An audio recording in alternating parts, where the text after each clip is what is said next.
Hello, I'm back with the Nowhere Emporium. I hope you're enjoying it as much as I am. I really enjoyed that last chapter. We're on to chapter 3 now, which is called Ambushed. So you can read along if you like. The thing about Spud Harper was that he never let anything go. Anytime he had a grudge, no matter how small, he'd carry it around for as long as it took to get even. As long as it took. Daniel knew this.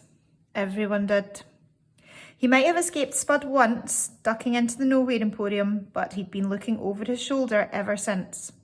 Daniel didn't leave St. Catherine's at all over the next few days.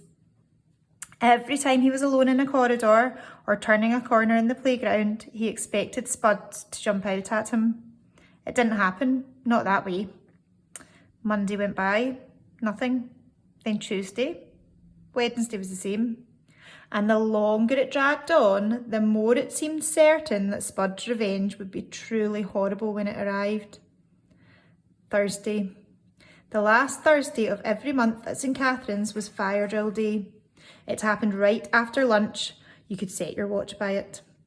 When Daniel's class sat down at their desks after break, their teacher, Mr. Pym, did not even bother telling them to open their textbooks.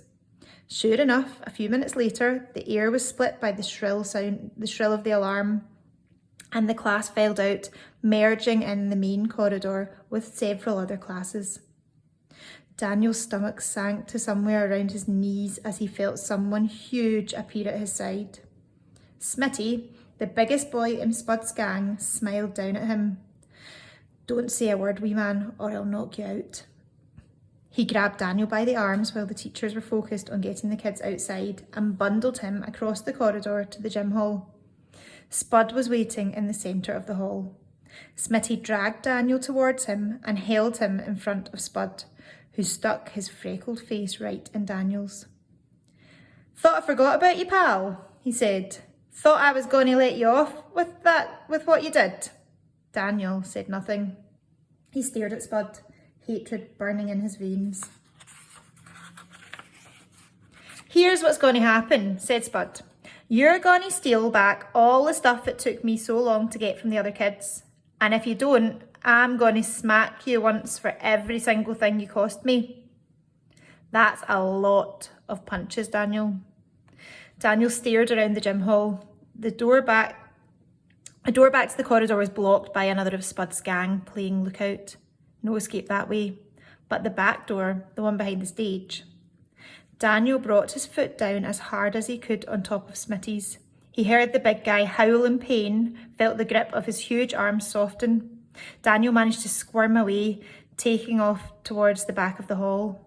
"Hey, get back here!" Daniel ran up the stairs to the stage.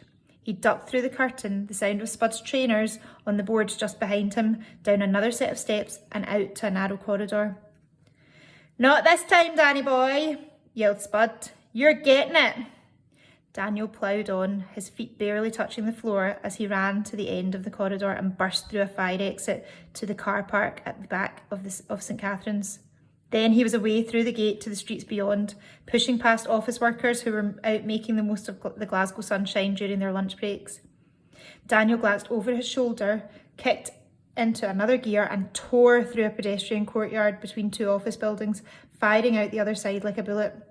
"Daniel!" shouted Spud. Spud shouted, "Stop! You're going to get..."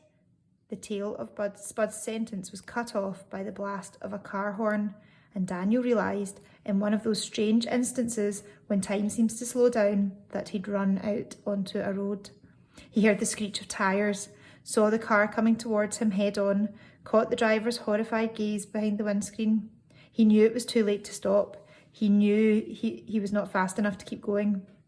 There was no doubt in his mind that he was going to die in the street. A flash of silver in the corner of his eye. Someone pressed the play button on the world. Everything screamed back to life. Before the car could hit him, something else did, knocking him sideways. He landed heavily and stared up through blurred eyes at the cloudless sky. He was aware of someone standing over him, a person in a grey suit. Whoever it was, they were talking to him, but the voice was very far away. The only thing Daniel wanted to do was go to sleep. The world around him was lost to blackness.